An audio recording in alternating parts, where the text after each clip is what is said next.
Hello, knowledge seekers. In this episode of 20 Minute Books, we dive into Think Again, a fascinating exploration released in 2021 by acclaimed author Adam Grant. Grant, an organizational psychologist and consultant, brings his wealth of experience from working with giants like Google, the NBA, and the Gates Foundation to the table, offering readers a unique perspective on the art of persuasion and the science of changing minds. With Think Again, Grant examines the biases and assumptions that shape our decision making processes and illustrates how fostering a mindset of lifelong curiosity can benefit both individuals and organizations. This book is perfect for psychology, buffs eager for new insights, sales professionals in search of fresh strategies, and people managers looking to bolster team performance. Through Think Again, readers are guided on a journey to question the known and embrace a world of rethinking and growth. Join us as we summarize and analyze the core messages of this New York Times best-selling book and uncover how it can transform the way you think, persuade, and succeed.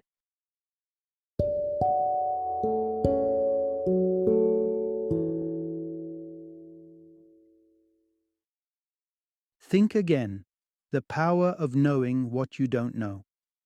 Introduction. Discover the power of embracing uncertainty. Ever found yourself at the losing end of a debate against a coworker, or unable to sway a relative at a family gathering despite your best efforts? Perhaps in those moments you've chastised yourself thinking, if only I had been more articulate or more informed, I could have won them over. It's a natural reaction, this urge to arm ourselves with more facts, more logic, more sharpness for the next encounter. However, what if this instinct is leading us astray? What if the true path to not just winning arguments, but also to better judgment and competence, lies not in solidifying our beliefs, but in being open to revising them? This is the heart of a compelling concept that challenges the traditional view of intelligence and persuasion. It suggests that progress, whether on a personal scale or societal, often comes when we take a step back from our convictions. When we allow the possibility of being wrong, we open the door to learning and growth.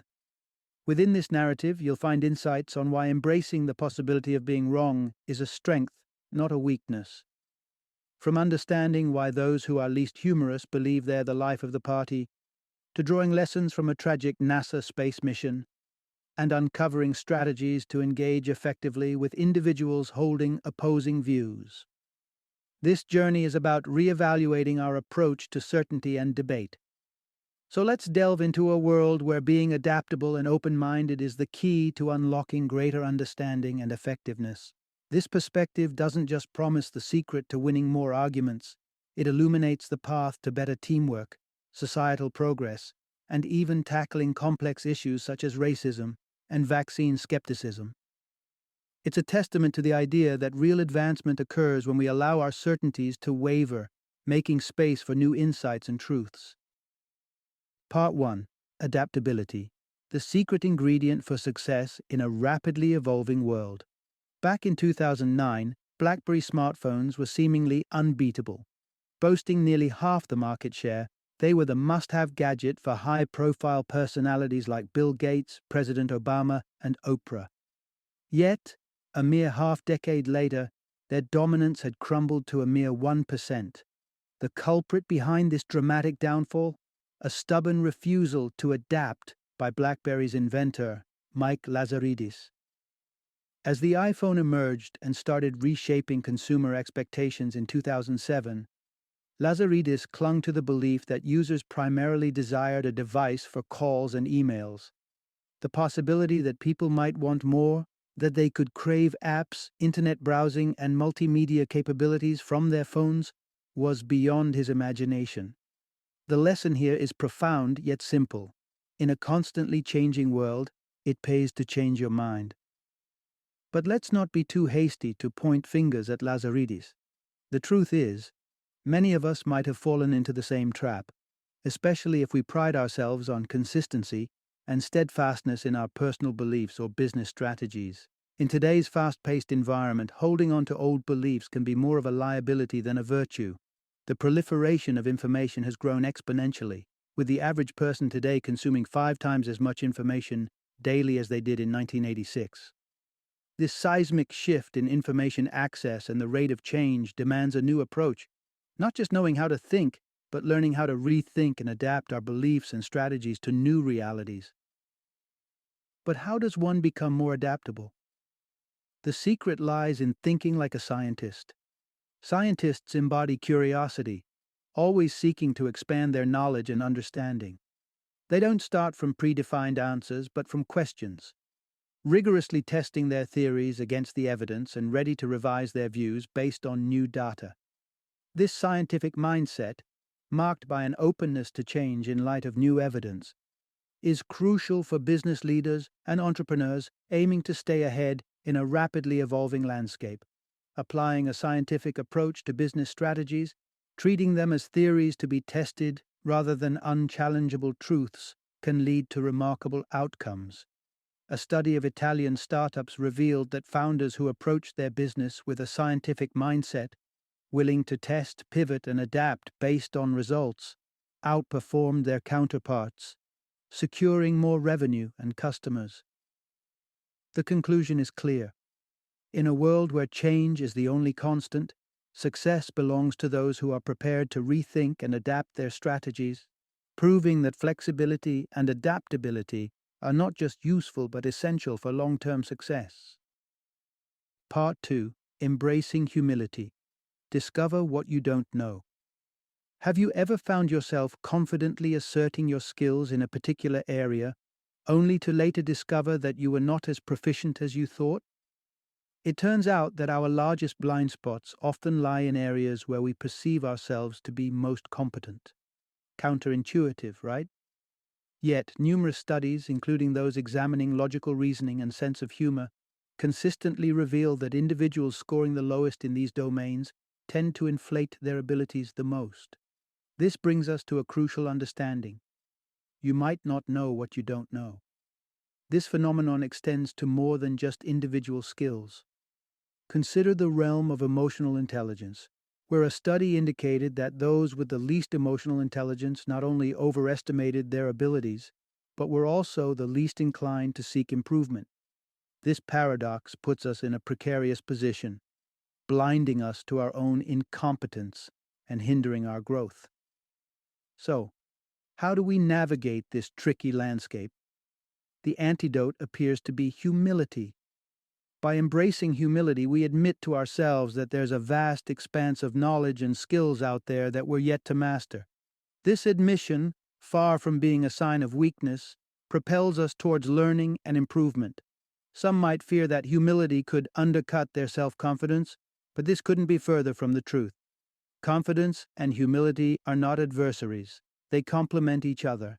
Confidence fuels our belief in achieving our goals, while humility keeps us open to the possibility that there might be better methods and strategies awaiting our discovery.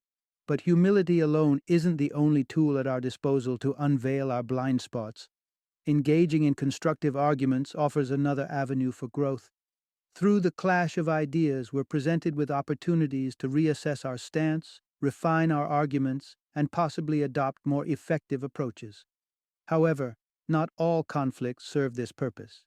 Adam Grant, through his research on Silicon Valley tech teams, distinguishes between relationship conflict, characterized by emotions and personal animosities, and task-based conflict, which focuses on strategies and methodologies. His findings reveal an intriguing pattern. The most successful teams engage in a moderate level of task-based conflict, particularly in the early stages of a project. This form of conflict, centered on how best to proceed, proves instrumental in team performance. Crucially, these teams manage to keep relationship conflict at bay, maintaining personal harmony even amidst professional disagreements. In contrast, teams plagued by personal dislikes struggle to challenge each other constructively, ultimately hampering their performance. Through humility and the right kind of conflict, we can shine a light on our blind spots, opening ourselves up to growth, improvement, and ultimately success in our personal and professional lives. Part 3. Master the Art of Persuasion. 3 Strategies from Top Negotiators. Persuading others to see things your way is an art form, one that doesn't rely solely on bombarding opponents with logic and reasons why they're wrong. It's a nuanced practice, and understanding the strategies employed by the best negotiators can transform conflicts into opportunities for consensus. The essence of exceptional negotiation lies in three fundamental tactics that encourage minds to open and perspectives to shift. First, seek out common ground. It's a natural instinct to enter negotiations and debates armed for battle, prepared to pull the other party over to your side with sheer force of argument. However, the most adept negotiators know that likening the process to a dance is a more fitting metaphor. They recognize the power of sometimes taking a step back, giving others the space to come closer. By acknowledging areas of agreement and conceding certain points, you don't weaken your position but strengthen it by building rapport and trust. That shared foundation can become the pivotal ground where true persuasion begins. Second, prioritize quality over quantity in your arguments. The common misconception is that persuasion is a game of weight, where the side with the most arguments tips the scale in their favor. Yet the experts understand that a barrage of reasons can often be counterproductive, as weaker arguments dilute the impact of more compelling ones. When too many reasons are presented, it's easy for the other party to dismiss the entirety of your case by picking apart the least convincing points. One study dramatically illustrated this by showing that potential donors were twice as likely to contribute to their alma mater when presented with a single convincing reason as opposed to two. Focusing on delivering a few strong arguments can significantly improve the persuasiveness of your position. Third, adopt a scientist's curiosity rather than a preacher's certainty or a prosecutor's aggression. There's a tendency in debates to either preach one's own viewpoint as unassailable truth or to attack the opponent's argument with prosecutorial zeal. In contrast, the most effective negotiators approach these interactions with the open-mindedness and inquisitiveness of a scientist.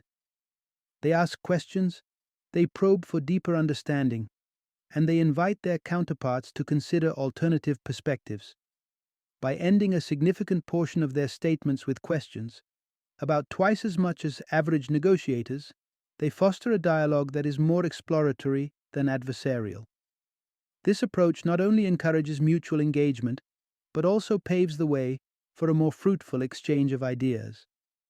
By integrating these three strategies into your negotiation toolkit, finding common ground, focusing on strong arguments, and fostering a sense of curiosity, you set the stage not just for winning debates, but for creating meaningful change through consensus and mutual understanding.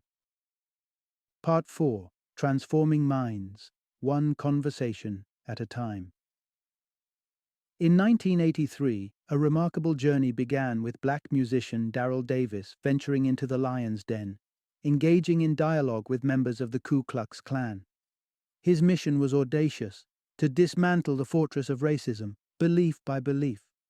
The success stories that emerged from his encounters, including transforming staunch Klan members to the extent of one asking Davis to be his daughter's godfather, shed a powerful light on the capacity for profound change. This presents us with a stirring realization. Even the most ignorant beliefs can be shifted. But what strategy did Davis employ to accomplish what many would deem impossible? His approach was nuanced, focusing on unraveling the arbitrariness of the Klan members' racist ideologies. Davis skillfully guided these individuals to understand that their white supremacist beliefs largely stemmed from the circumstances of their birth. He posed a thought-provoking question. What if they had been born into families with no roots in racism? This line of questioning urged Klan members to confront the possibility that their convictions might not be as concrete as they believed, laying the groundwork for transformation. A similar tactic was employed by Grant in an entirely different context: the rivalry between Yankees and Red Sox fans. Both groups harbored deep-seated prejudices against each other, each side mirroring the other's disdain. To bridge this divide, Grant conducted an experiment where he asked fans to write essays contemplating the role of chance in their allegiance. The revelation that their fervent support could have easily been for the opposing team if circumstances were different led many of these fans to reconsider their prejudices. The essence of these interventions is poignant. To change someone's ingrained beliefs, it's insufficient to challenge the validity of these beliefs directly. Instead, highlighting the serendipitous nature of their origins can be far more impactful. By inviting individuals to examine how arbitrary factors have shaped their viewpoints, we can lead them towards a place of self-reflection and, ultimately, change. Through understanding the randomness that often underlies our deepest convictions, people can begin to see the fragility in their foundational beliefs, paving the way for transformation. This approach doesn't refute the wrongness of their beliefs outright, but rather gently dismantles the certainties they've built, inviting them to step into a broader, shared humanity. Part 5. The Art of Questioning, a Gateway to Change. Imagine convincing someone to reevaluate their deeply held beliefs, not through debate or barrage of facts, but by simply engaging in a conversation filled with the right questions. This may sound unconventional, yet it's a powerful approach to persuasion, as demonstrated by the story of Marie-Hélène, a young mother in Quebec, and Dr. Arnaud Gagneux, known affectionately as the vaccine whisperer. Marie-Hélène, an anti-vaxxer, was steadfast in her decision not to vaccinate her premature baby, Toby, against measles. It was a situation that seemed to leave little room for change, until Dr. Gagneux stepped in with an approach grounded in motivational interviewing. The essence of this approach lies in a simple yet profound principle. You can persuade someone by asking them the right questions. Motivational interviewing has shown remarkable success across a spectrum of decisions, from quitting smoking and exercising more to overcoming addiction. At its core, this technique emphasizes the discovery of personal motivations for change rather than imposing reasons for such change. Dr. Gagneux initiated his conversation with Marie-Hélène not by challenging her beliefs head-on, but by engaging in a genuine exploration of her perspectives on the measles vaccine. Through open-ended questions, he sought to understand her fears and hesitations while also guiding her to consider the ramifications of her choices. Reflection, rather than refutation, is pivotal in motivational interviewing. Rather than countering Marie-Hélène's fears with data or dismissal, Dr. Gagneux practiced reflective listening, a method that acknowledges and validates the other person's feelings and viewpoints. This technique fosters an environment of trust and openness, making the idea of change less daunting. Finally, Dr. Gagneux addressed one of the most crucial aspects of persuasion: autonomy. By emphasizing Marie-Hélène's freedom to make her own choices, he tapped into the inherent human desire for self-determination. Resistance to change often stems not from a rejection of opposing views, but from a need to preserve one's autonomy. In the end, Marie-Hélène's decision to vaccinate Toby, and her subsequent choice to vaccinate her other children, was not the result of being persuaded in the traditional sense. It was a personal decision, made in an environment where her fears were heard, her autonomy was respected, and she was guided through thoughtful questioning to reevaluate her stance. This approach illustrates a profound truth about human nature. The path to changing minds often begins not with telling but with asking, not with asserting but with understanding. Such is the power of the right questions in unlocking the doors to reconsideration and change. Part 6. Navigating Shades of Gray. Encouraging rethinking beyond black and white. When Al Gore premiered An Inconvenient Truth in 2006, he electrified the world's attention on climate change, sparking a global conversation and inspiring action. Yet, fast forward to more than a decade later, and the polarized views on climate change in America suggest that the message's impact may not have been as universally persuasive as hoped. By 2018, a significant portion of Americans either remained unconvinced of the issue's severity or denied its existence altogether. This begs the question, why hasn't the environmental movement been more effective in changing minds? The crux of the matter lies in how the debate is framed. People are less inclined to reconsider their stance when an issue is presented in black and white terms. The climate change debate, as positioned by figures like Gore, often paints the picture as a two-sided battle, with science and truth on one side and denial and misinformation on the other. This binary approach, while simplifying a complex issue for easier consumption, inadvertently traps us in what's known as the binary bias. This bias pushes us to categorize a multifaceted spectrum of opinions into just two opposing views. However, the reality is that many Americans' views on climate change don't neatly fit into these polar extremes. Instead, opinions vary from mild concern to outright skepticism, with a significant number of individuals falling somewhere in between. The insistence on framing the conversation as truth versus denial not only alienates those with mixed feelings, but also stifles meaningful discourse. To genuinely encourage people to rethink their stance, it's crucial to acknowledge and present the issue's complexity. Rather than coercing individuals into choosing sides, acknowledging the spectrum of viewpoints invites a more nuanced understanding and consideration. This approach of embracing complexity over simplification not only fosters a more open-minded engagement with the issue, but also aligns with how people respond to uncertainty. Contrary to fearing that acknowledging multiple perspectives might undermine one's position, research indicates the opposite. Experts who show a level of doubt or acknowledge the intricacies of a topic are often perceived as more persuasive, not less. This is because admitting uncertainty or the existence of diverse opinions signals honesty and openness, traits that enhance credibility.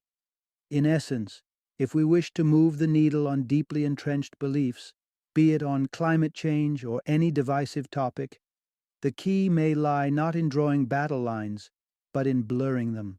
By inviting exploration of the gray areas and fostering a culture of curiosity and openness, we stand a better chance of prompting individuals to think again and, potentially, shift their views. Part 7. Cultivating a culture of learning to foster rethinking. Rethinking isn't just an individual endeavor, it's a collective imperative, especially within organizations. This truth was starkly illuminated in 2003 with the tragic loss of NASA's Columbia Space Shuttle. The disaster unfolded after a piece of foam detached during launch, a phenomenon previously deemed inconsequential by the NASA team. This misjudgment, underpinned by a culture supremely focused on performance over reconsideration, led to catastrophic consequences. The crux of this lesson is clear. The culture of your organization profoundly influences your team's propensity to rethink and reassess. In 2003, NASA's organizational culture was so deeply ingrained in achieving excellence and meeting results that it left little to no room for doubt or second-guessing. This emphasis on performance, while valuable, overshadowed the equally critical need for flexibility and reassessment. The tragedy serves as a harrowing reminder that a culture solely fixated on results can cost more than just missed opportunities for improvement. It can have irreversible ramifications. To nurture a team's ability to rethink, organizations must pivot towards fostering a learning culture. A learning culture prioritizes growth and adaptability, making rethinking a standard practice. Under this paradigm, acknowledging the unknown isn't seen as a weakness, but as a cornerstone of continuous improvement. Such an environment prevents the overconfidence witnessed in the NASA scenario by keeping hubris at bay. Contrary to what might be assumed, companies ingrained in a learning culture don't just outpace their counterparts in innovation. They also more effectively minimize their error margins. Key to embedding a learning culture within your organization is establishing psychological safety among team members. Psychological safety is the bedrock that allows employees to take risks without the fear of repercussions. It encourages an atmosphere where mistakes are not only accepted, but are viewed as critical learning opportunities. This openness ensures that errors are addressed and rectified, rather than being concealed due to the fear of reprimand. a common trait in performance-driven cultures where covering up mistakes is often the norm to avoid punishment. In contrast, in environments lacking psychological safety, the hesitance to admit mistakes can prevent critical issues from being identified and resolved, leading to outcomes as severe as the Columbia disaster. Therefore, for organizations aiming to thrive and continuously innovate, fostering a learning culture isn't just beneficial, it's essential. Embracing this approach means recognizing that failures aren't merely inevitable, but are pivotal to the organization's evolution and success. It's through allowing room for rethinking and pivoting that teams can truly flourish and safeguard against potential pitfalls. This shift not only propels the organization forward, but ensures its long-term sustainability and relevance in an ever-changing world. Final summary. In the journey of learning and growth, an essential lesson stands out. Harboring doubt isn't a sign of weakness or incompetence. On the contrary, the willingness to question our certainties and acknowledge our mistakes is where true progress and personal development are fostered. This re-evaluation process, driven by a humble approach to knowledge and understanding, lays the foundation for deeper insights and a more enriched perspective on life and work. So when faced with unwavering confidence, when someone professes absolute certainty in their views, dismissing yours outright, there lies a valuable opportunity. Such moments remind us that total assurance often masks a deeper need to reflect and reconsider. It's within this space of uncertainty and open-mindedness that we, as individuals and communities, can forge paths toward meaningful change and innovation. Embrace the power of rethinking. It not only transforms perspectives but can also reshape the world in small yet significant ways.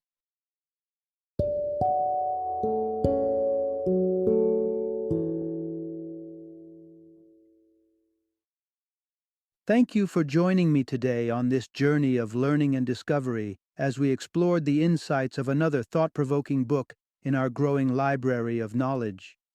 If you've enjoyed our time together, please take a moment to follow our podcast, give us a 5-star rating, and share 20-minute books with other knowledge seekers. Your support truly means a lot. Don't forget to join me again in the next episode, where we will delve into another enriching book. Until then, happy reading and happy listening.